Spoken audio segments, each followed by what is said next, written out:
Hello everybody, John Fenn here with supernaturalhousechurch.org on another episode of the supernatural process of discipleship. Today about how forgiveness is not an emotion.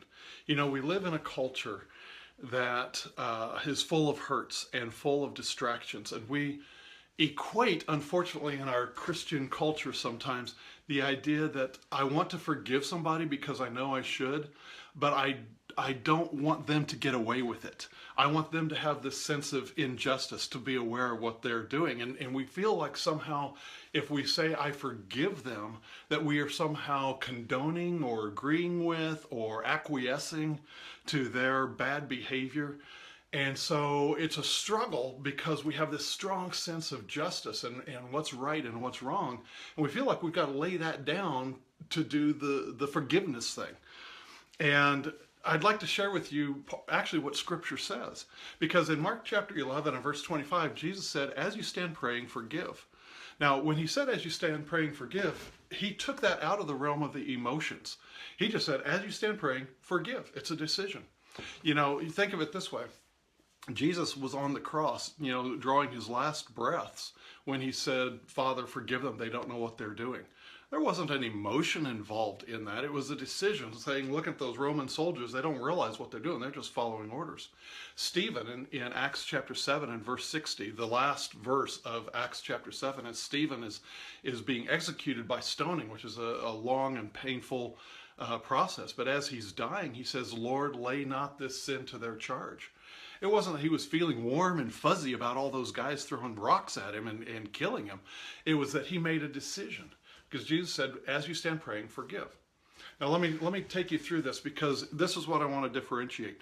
The decision to forgive and the emotion that goes with that decision can be separated by years. In other words, you can make the decision to forgive one moment, but it could take you 5 or 10 years to work through to the point to where your emotions agree with your decision to forgive.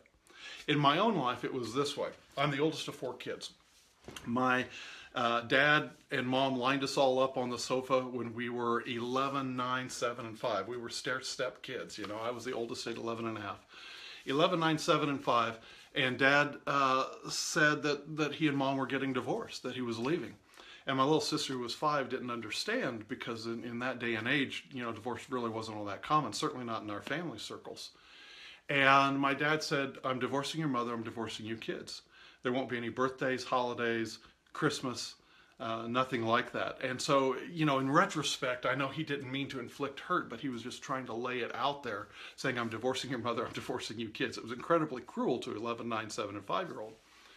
Well, it was not only that, but my little brother and I counted up about 23 times. We stopped counting after about 22, 23 times of broken promises. You know, I'm going to be there at 4 o'clock. I'm going to be ready to go because we're going to go get some ice cream or something like that, and no show. You know, and pretty soon it got to the point we didn't want to, when he called on the phone, we just didn't want to talk to him. And by the time I could drive at age 16, because his some promises he'd made to his new wife, I could only see my dad by driving to his work and going in the back entrance to his work. And then he would begin or end every single meeting saying, remember, and he'd name his wife's name, and he said, she must never know about this. If she ever finds out, I'm going to deny it. So you can imagine on a 16-year-old kid having to have the secret relationship with my dad by going in the back entrance at his work and having this little private meeting and being told this never happened. You know, so she had no idea he paid for college or gave me $500 towards buying a used car for college. Nothing like that for years and years. She knows now, and they've been married a long time, and I bless them, and I don't have any problem there. But I'm saying as a growing up kid, you know, you've got all this things that kids do as far as blaming and wish I wasn't here, and you know, if I wasn't born, Mom and Dad would still be together, all that sort of thing. And but when I received the Lord, when I believed on the Lord when I was 16 years old, all that hurt, all that rejection, all those broken promises were stirring around in me, and I made the decision to forgive my dad. Now, it took 10 years, 10 years. And in that 10 years, Barb and I were continuing to date. We got married, we had kids, we bought a house, we owned a business, you know, all the different things that were going on at the time that I was at 26 years of age for me. And what had happened in that 10 years was that I walked through, step by step, every single hurt. I rehearsed it. Sometimes my little brother or maybe my sister or something would say something or do something or write something. You know, Dad did this or Dad did that. And they would stir up this pot, you know, stir up the past, the memories of the past. And I would have to go back every time this happened, every time I'd work through it, I'd have to go back and bring my emotions to that decision I made when I was 16 years old. I was trying to obey Jesus when he said in Mark 11:25, as you stand praying, forgive. So I made it a decision. I could see his decision on the cross. I could read Stephen's decision in Acts chapter 7. They were not emotions, they were decisions. They were just intellectual decisions that I need to forgive. But here's the thing, I didn't want them to get away scot-free, and I wanted them to pay. You know, I wanted them to realize the hurt that was inflicted in me. And so it took 10 years. I'd go through event after broken promise, after hurt, and I would rehearse all that and stir myself up in all this stuff, and then I'd have to go back. I would end it with okay, I forgave, I decided to forgive, and so I gradually began, every emotion became submitted to the original decision to forgive. And one by one, when I did that, the memory would remain, but the hurt was removed. And it took 10 years to work through that. 10 years. I remember distinctly different incidences, different letters from home, different things that would, my brother or sister, somebody would say or write or something like that, and it would stir me up, and I'd have to work through it, and I'd say, no, I decided, and gradually, bit by bit, it got down to, at the 10-year mark, it got down to the point where I realized that the underlying thing that that was really hurting was that I missed my teenage years with my dad. That, you know, I dropped out of Boy Scouts after a year. All the other guys had dads, not me. You know, I went through a series of finding things. I took scuba lessons. I took flying lessons. I did all kinds of things trying to find that, fill that source. And I realized, you know, through my teen years and those secret meetings with my dad, I missed my teenage years with my dad by his actions. And then by the time, you know, I was 13, 14 years old, I didn't want anything to do with him anyway. But we still maintained the relationship well into, you know, adulthood and all that. But I had to work through all that. And finally, when I got to the point that I realized my teenage years were gone and they would never be regained or relived or anything, but it was during that time that I received the Lord and somehow it was all okay.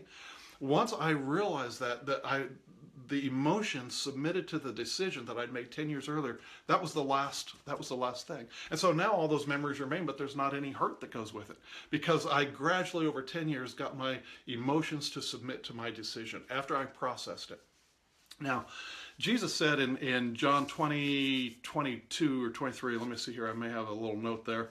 Yeah, 23, he said, whosoever sins you remit, they are remitted. Whosoever sins you retain, they are retained. So you can retain sins or you can remit sins. But sin has a powerful force in people. And that is that if you retain those sins to yourself, sin has the ability to make you into the image of what that sin is. For instance, I've got a little brother who struggled for years and years and struggled with becoming basically the spitting image of our Father. I've seen people that I know that have been, well, you think about, why does the abused child marry the abuser? You know, why does the child of alcoholics marry an alcoholic or an addict? And a lot of times it has to do because those sins are retained, and so that ability, the power of sin, is the ability to transform something into itself. And so a person can actually, unfortunately, become as bad as or worse than the person that they loathe, that they hate. And so it's important to make the decision to forgive. That doesn't mean you're going to feel warm and fuzzy about it. That doesn't mean you're going to be suddenly okay with everything. In fact, Paul said something interesting in 2 Timothy chapter 4. In verse 14, he said this. He said, Alexander the coppersmith did me much evil. The Lord will repay him according to his deeds. And then in verse 15, he warns him. He says, now you guys pay attention, because he really withstood us and fought against us. And then verse 16, he says, when I was first arraigned in court, nobody stood with me, but I pray that the Lord will not lay this to their charge. So in 2 Timothy 4:14, he says, Alexander the coppersmith did me much evil. The Lord will reward him according to what he did. And then in verse 16, he says, when I went to court, nobody came with me, and I pray that the Lord will not lay this sin to their charge. So what's the difference there? The difference is this, that there are times where you forgive a person, but you say, Lord, I want you to handle it. I want you to take care of them. Vengeance is yours, it's not mine. So there is that sense of forgiveness where we make the decision and gradually our emotions will line up. But we also have the right, as Paul did with Alexander the coppersmith, to say, Lord, it's out of my hands, vengeance is yours, you deal with it. You deal with that Alexander the coppersmith in our lives. So that was my point today. I'm going to talk more next time about forgiveness and trespasses and sins and how that all works and everything. But for today, just realize that we are to make the decision to forgive, and doing so doesn't mean that they get away with it. It means that you're turning them over to God and He will deal with them, and just let it go at that. And realize that it's okay, that forgiveness is not an emotion, it's a decision. And so therefore you have the right, and you should work through the processes of injustice and the hurt that was done to you and everything else, and work them through, but always bring the emotions. At some point, you've got to bring those emotions back to the decision that you forgave them. All right, God bless. Hope this has been a blessing to you.